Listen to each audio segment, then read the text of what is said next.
ओम शांति। 30 जून 2025 की साकार मुरली है। शीर्षक है मीठे बच्चे।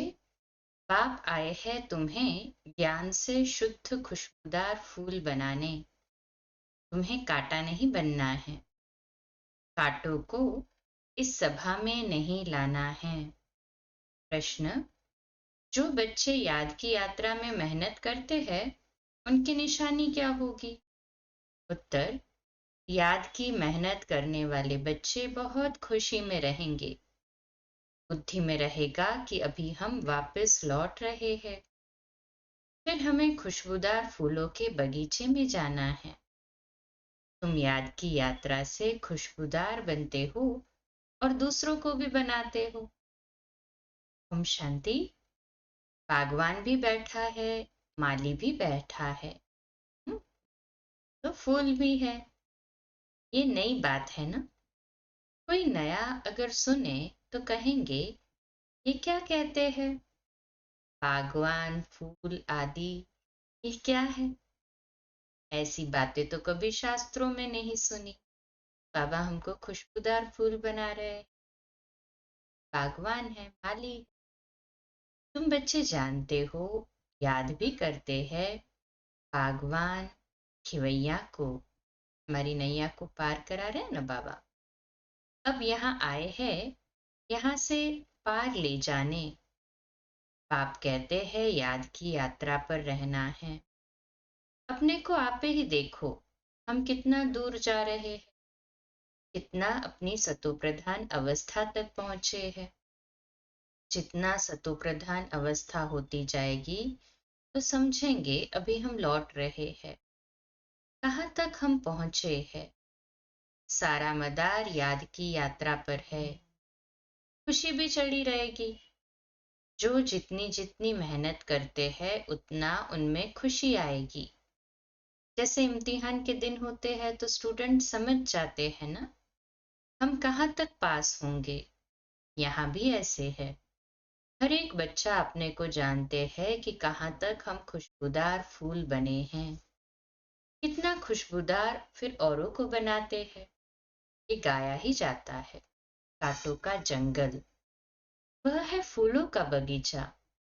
मुसलमान लोग भी कहते हैं गार्डन ऑफ अल्लाह। समझते हैं वहां एक बगीचा है, वहां जो होता है उनको खुदा फूल देते हैं। मन में जो कामना होती है वह पूरी करते हैं। बाकी ऐसे तो नहीं कोई फूल उठा कर देते हैं। जैसा जिसकी बुद्धि में है वह साक्षात्कार हो जाता है। यह साक्षात्कार पर कुछ भी है नहीं। मार्ग में तो साक्षात्कार के लिए गला भी काट देते हैं। मीरा को साक्षात्कार हुआ, उनका कितना मान है। वह है भक्ति मार्ग। भक्ति को आधा कल्प चलना ही है, ज्ञान है ही नहीं। वेदों आदि का बहुत मान है। कहते हैं वेद तो हमारे प्राण हैं। अभी तुम जानते हो ये वेद शास्त्र आदि सब है भक्ति मार्ग के लिए। भक्ति का कितना बड़ा विस्तार है, बड़ा झाड़ है। ज्ञान है बीज। अभी ज्ञान से तुम कितने शुद्ध होते हो, उदार बनते हो। ये तुम्हारा बगीचा है। यहाँ काटा किसी को भी नहीं कहेंगे, क्योंकि यहाँ विकार में कोई जाते नहीं। तो कहेंगे इस बगीचे में एक भी कांटा नहीं। कांटा है कलयुग में, अभी है पुरुषोत्तम संगम युग। इसमें कांटा कहाँ से आया?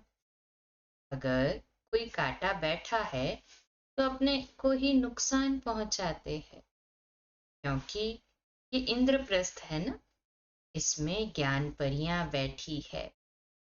ज्ञान डांस करने वाली परियां हैं।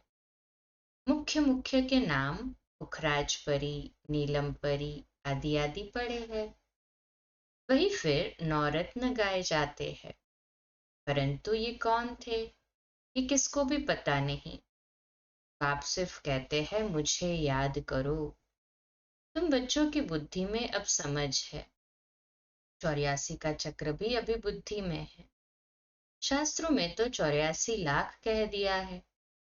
मीठे मीठे सिकिलदे बच्चों को बाप ने समझाया है, तुमने 84 जन्म लिए, अब तमो प्रधान से सतो प्रधान बनना है। इतना सहज है। अनुवाच बच्चों प्रति माम एकम याद करो कि तुम बच्चे खुशबूदार फूल बनने के लिए अपने को आत्मा समझ बाप को याद करो, कांटे नहीं बनो। यह सब मीठे मीठे फूल है, कांटा नहीं। हाँ, माया के तूफान तो आएंगे। माया ऐसी कड़ी है जो झट फंसा देगी, फिर पछताएंगे हमने ये क्या किया, हमारी तो की कमाई सारी चट हो गई। ये है बगीचा। बगीचे में अच्छे अच्छे फूल भी होते हैं। इस बगीचे में भी कोई तो फर्स्ट क्लास फूल होते जाते हैं। जैसे मुगल गार्डन में अच्छे अच्छे फूल होते हैं, सब जाते हैं देखने। यहाँ तुम्हारे पास कोई देखने तो आएंगे नहीं। तुम कांटों को क्या मुंह दिखाएंगे। गायन भी है ना, मूत पलीती कपड़ धोए। बाबा को जप साहिब सुखमनी आदि सब याद थी। अखंड पाठ भी करते थे। 8 वर्ष का था तो पटका बांधता था, रहता ही मंदिर में था। मंदिर की चार सारी हमारे ऊपर थी।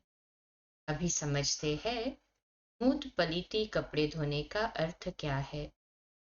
महिमा सारी बाबा की ही है। अभी तुम बच्चों को बाप बैठ समझाते, बच्चों को कहते भी है अच्छे अच्छे फूल लाओ। जो अच्छे अच्छे फूल लाएंगे वह अच्छा फूल माना जाएगा। सभी कहते हैं हम श्री लक्ष्मी नारायण बनेंगे तो गोया गुलाब के फूल हो गए। बाप कहते हैं अच्छा, तुम बच्चों के मुख में गुलाब, अब पुरुषार्थ कर सदा गुलाब बनो। ढेर के ढेर बच्चे हैं, प्रजा तो बहुत बन रही है। वहां है ही राजा रानी और प्रजा। सतयुग में वजीर होता ही नहीं, क्योंकि राजा में ही पावर रहती है। वजीर आदि से राय लेने की दरकार नहीं रहती, नहीं तो राय देने वाला बड़ा हो जाए। वहां वाहन भगवती को राय की दरकार नहीं। वजीर आदि तब होते हैं जब प्रतीत होते हैं। भारत की ही बात है, और कोई खंड नहीं जहां राजाएं राजाओं को माथा टेकते हो। यहाँ ही दिखाया जाता है ज्ञान मार्ग में पूज्य, अज्ञान मार्ग में पुजारी। वह डबल ताज, वह सिंगल ताज। भारत जैसा पवित्र खंड कोई है नहीं। पैराडाइज बहिष्ट था, तुम उसके लिए ही पढ़ते हो। अभी तुमको फूल बनना है। बागवान आया है, माली भी है। माली नंबरवार होते हैं। बच्चे भी समझते हैं ये बगीचा है, इसमें कांटे नहीं। कांटे दुख देते हैं, बाप तो किसको दुख नहीं देते। वह है ही दुखहर्ता सुख करता। ना मीठा बाबा है। मीठा हो गया ना, मीठे बाबा को याद कर। हाँ जी बाबा, तुम बच्चों को बाप पर लव है। बाप भी बच्चों को लव करते हैं ना। ये पढ़ाई है। बाप कहते हैं मैं तुमको प्रैक्टिकल में पढ़ाता हूँ। ये भी पढ़ते हैं, पढ़कर फिर पढ़ाओ तो और भी कांटे से फूल बने। भारत महादानी गाया हुआ है, क्योंकि अभी तुम बच्चे महादानी बनते हो। अविनाशी ज्ञान रत्नों का तुम दान करते हो। बाबा ने समझाया है आत्मा ही रूप बसंत है, बाबा भी रूप बसंत है। उनमें सारा ज्ञान है। ज्ञान का सागर है परमपिता परमात्मा। वह अथॉरिटी है ना। ज्ञान का सागर एक बाप है, इसलिए गाया जाता है सारा समुद्र स्याही बनाओ तो भी घुटने वाला नहीं। और फिर 1 सेकंड में जीवन मुक्ति का भी गायन है। तुम्हारे पास कोई शास्त्र आदि नहीं। वहां कोई पंडित आदि के पास जाएंगे तो समझते हैं ये पंडित बहुत पढ़ा हुआ अथॉरिटी है, इसने सब वेद शास्त्र कंठ किए हैं। फिर संस्कार ले जाते हैं बचपन से, फिर वह अध्ययन कर लेते हैं। तुम संस्कार नहीं ले जाते हो, तुम पढ़ाई की रिजल्ट ले जाते हो। तुम्हारी पढ़ाई पूरी हुई, फिर रिजल्ट निकलेगी और वह पद पा लेंगे। ज्ञान थोड़े ही ले जाएंगे जो किसको सुनाएंगे। यहाँ तो तुम्हारी पढ़ाई है जिसकी प्रारब्ध नई दुनिया में मिलनी है। तुम बच्चों को बाप ने समझाया है, माया भी कोई कम शक्तिवान नहीं है। माया को शक्ति है दुर्गति में ले जाने की, परंतु उनकी महिमा थोड़े ही करेंगे। वो तो दुख देने में शक्तिमान है ना। बाप सुख देने में शक्तिमान है, इसलिए उनका गायन है। ये भी ड्रामा बना हुआ है। तुम सुख उठाते हो तो दुख भी उठाते हो। हार और जीत किसकी है इनका भी मालूम होना चाहिए ना। बाप भी भारत में आते हैं, जयंती भी भारत में मनाई जाती है। ये किसको भी पता नहीं कि शिव बाबा कब आया, क्या आकर किया था। नाम निशान ही गुम कर दिया है। श्री कृष्ण बच्चे का नाम दे दिया है। वास्तव में बिलेवेड बाप की महिमा अलग, श्री कृष्ण की महिमा अलग है। वह निराकार, वह साकार है। श्री कृष्ण की महिमा है सर्वगुण संपन्न, 16 कला संपूर्ण, संपूर्ण निर्विकारी, मर्यादा पुरुषोत्तम, अहिंसा परमो धर्म। शिव बाबा की ये महिमा नहीं करेंगे। जिसमें गुण है तो अवगुण भी होंगे, इसलिए बाप की महिमा ही अलग है। बाप को अकाल मूर्त कहते हैं ना, हम भी अकाल मूर्त है। आत्मा को काल खा नहीं सकता। आत्मा अकाल मूर्त का ये तख्त है। हमारा बाबा भी अकाल मूर्त है। काल तो शरीर को ही खाते हैं, यहाँ अकाल मूर्त को बुलाते हैं। सत्युग में नहीं बुलाएंगे क्योंकि वहां तो सुख ही सुख है। इसलिए गाते भी है, दुख में सिमरन सब करे, सुख में करे न कोई। कि रावण राज्य में कितना दुख है। बाप तो स्वर्ग का मालिक बनाते हैं, फिर वहां आधा कल्प कोई पुकारते ही नहीं। जैसे लौकिक बाप बच्चों को श्रृंगार कर वर्षा दे, खुद वानप्रस्थ अवस्था लेते। सब कुछ बच्चों को देकर कहेंगे, अभी हम सत्संग में जाते हैं, कुछ खाने के लिए भेजते रहना। ये बाबा तो ऐसे नहीं कहेंगे ना।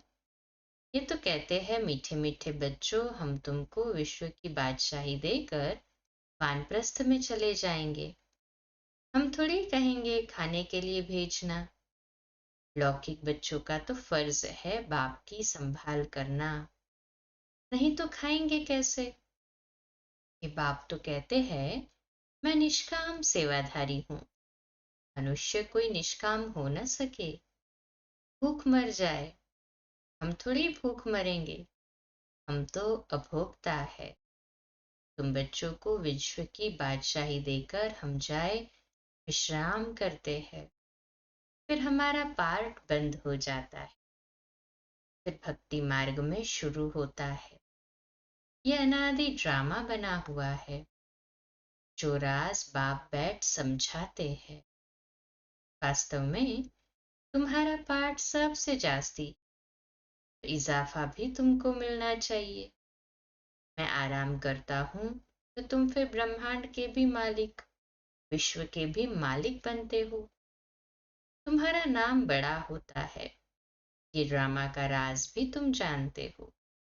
तुम हो ज्ञान के फूल, दुनिया में एक भी नहीं।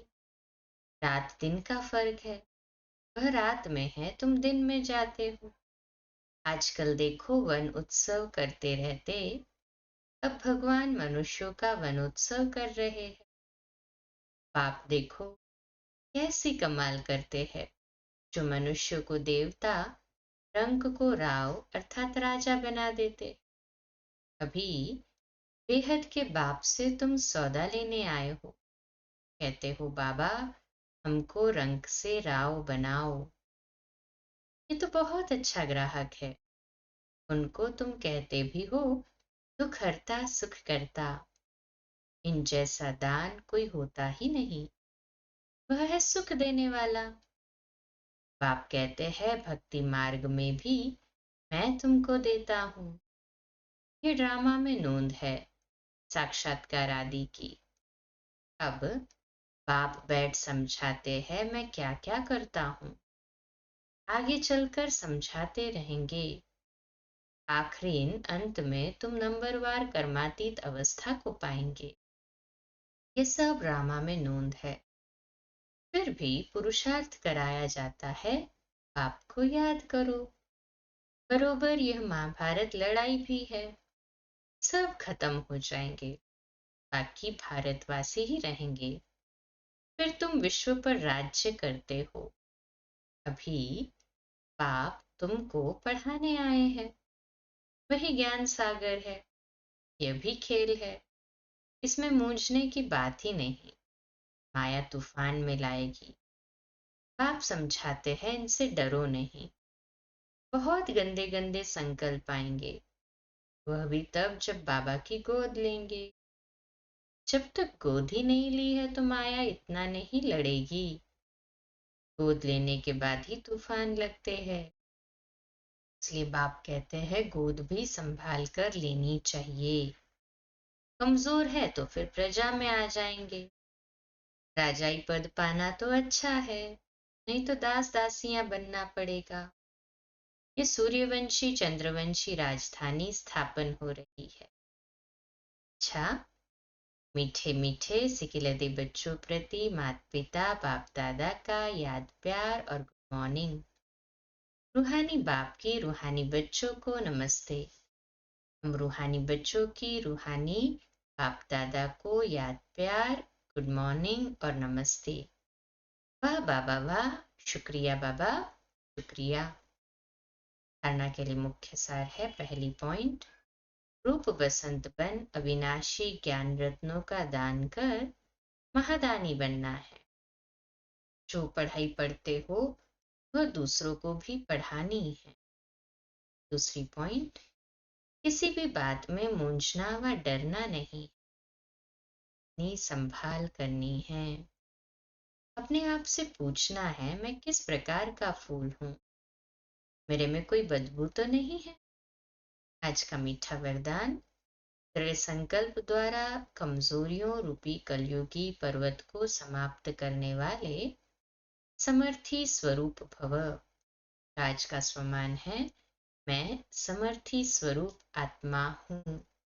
विश्लेषण है, दिल शिकस्त होना, किसी भी संस्कार व परिस्थिति के वशीभूत होना, व्यक्ति व वैभवों की तरफ आकर्षित होना, इन सब कमजोरियों रूपी कलयुगी पर्वत को दृढ़ संकल्प की उंगली देकर सदा काल के लिए समाप्त करो, अर्थात विजयी बनो।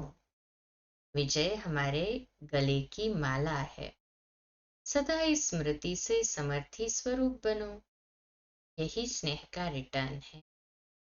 जैसे साकार बाप ने स्थिति का स्तंभ बनकर दिखाया, ऐसे फॉलो फादर कर सर्वगुणों के स्तंभ बनो। स्लोगन है साधन सेवाओं के लिए है, आराम पसंद बनने के लिए नहीं। व्यक्ति सारा आत्मिक स्थिति में रहे, अभ्यास कर अंतर्मुखी बनने का। जैसे एटम बॉम्ब एक स्थान पर छोड़ने से चारों ओर उसके अंश फैल जाते हैं, वह एटम बम है। और ये ये आत्मिक बम है। इसका प्रभाव अनेक आत्माओं को आकर्षित करेगा और सहज ही प्रजा की वृद्धि हो जाएगी। इसलिए संगठित रूप में आत्मिक स्वरूप के अभ्यास को बढ़ाओ। स्मृति स्वरूप बनो तो वायुमंडल पावरफुल हो जाएगा। अच्छा, कम बोलो, धीरे बोलो, मीठा बोलो, सत्य बोलो, सोच समझकर बोलो। निमित्त भाव, निर्माण भाव, निर्मल वाणी। आज का नया दिन आप सभी को मुबारक हो, मुबारक हो, मुबारक हो। शुभ दिवस। ओम शांति।